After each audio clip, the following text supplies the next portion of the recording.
Hujambo. Katika Biblia kuna vifungu mbalimbali vinavyohusiana na mwezi mpya. Mwezi mpya ulikuwa na umuhimu maalumu sana hasa katika Agano la Kale. Mpendwa, hapa ulitumika kama wakati wa kuadhimisha sherehe na kutoa sadaka. Na hapa kuna mambo matatu ningependa nikuashirie kwa ajili ya mwezi mpya jinsi ambavyo yalikuwa yanafanywa. Kwanza, katika kitabu cha Hesabu, Numbers chapter 28 verse 11, inasema katika mwezi mpya mtamtolea Bwana sadaka na kuteketezwa, sadaka ya kuteketezwa ya ng'ombe wawili waume wachanga, na kondoo mume mmoja, na wana kondoo waume 7 wa mwaka mmoja watakao kuwa hawana that do not have any blemish. Hilo ni jambo la kwanza. Fungu la pili, the book of 1 Samuel chapter 20 verse 5. Samueli wa kwanza 20 mstari wa 5.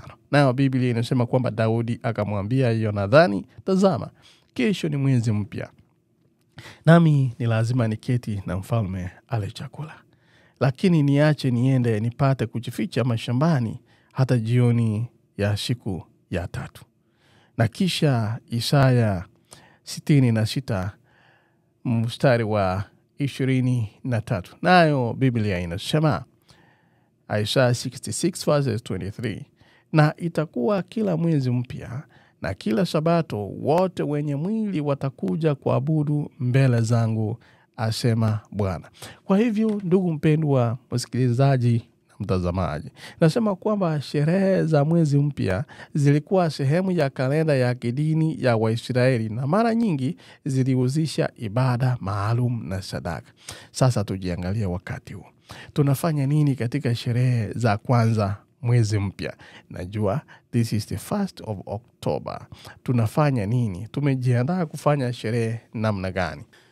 Sasa hii dhima ya mwezi mpya katika Biblia inaweza kutumika leo kwa njia za kiroho na kimafundisho kwa Wakristo wote wanaotaka kupata mafundisho ya kiimani kutoka kwa Agano la Kale.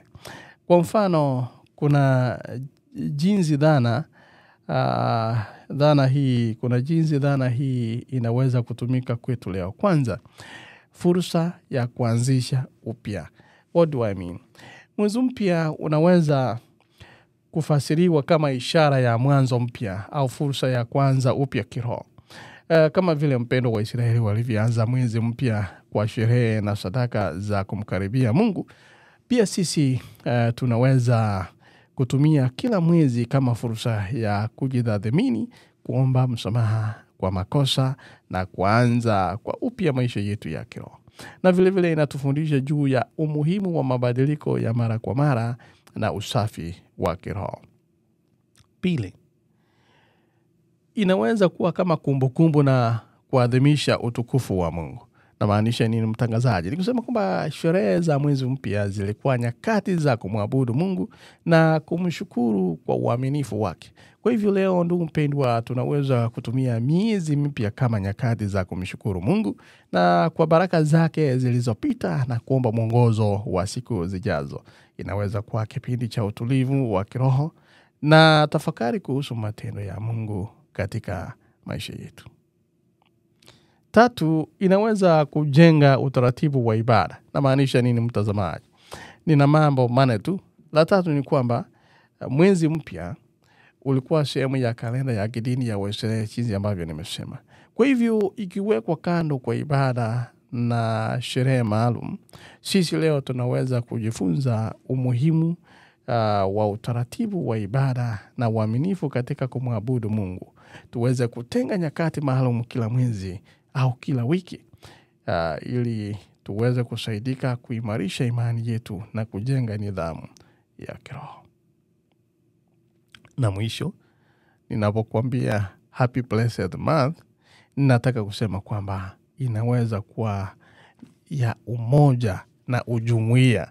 Yaani katika nyakati za Biblia mpendwa, nasema kwamba mwezi mpya uliwaleta watu pamoja kwa ibada ya pamoja na sadaka. Kwa hivyo leo hii unaweza kutumia ama kutumika kama fursa ya kuunganisha ama kuungana na waumini wenzetu. Tukianza katika anza na Bwana, labda ni morning glory. Yale ambayo tunasema ni kwamba kwa ujumla, mpendwa, katika ibada au mafundisho ya kiroho tunaweza kujenga na kuimarisha jumuiya ya kiimani. Kwa hivyo kwa ujumla, mpendwa, ingawa hatufanyi tena sherehe na sadaka kama ilivyokuwa katika Agano la Kale, dhana ya mwezi mpya inaweza kutufundisha mambo muhimu kuhusu upya, ibada ya mara kwa mara, na kujenga uhusiano wa kiroho na Mungu kwa namna ya kudumu. Na kutakia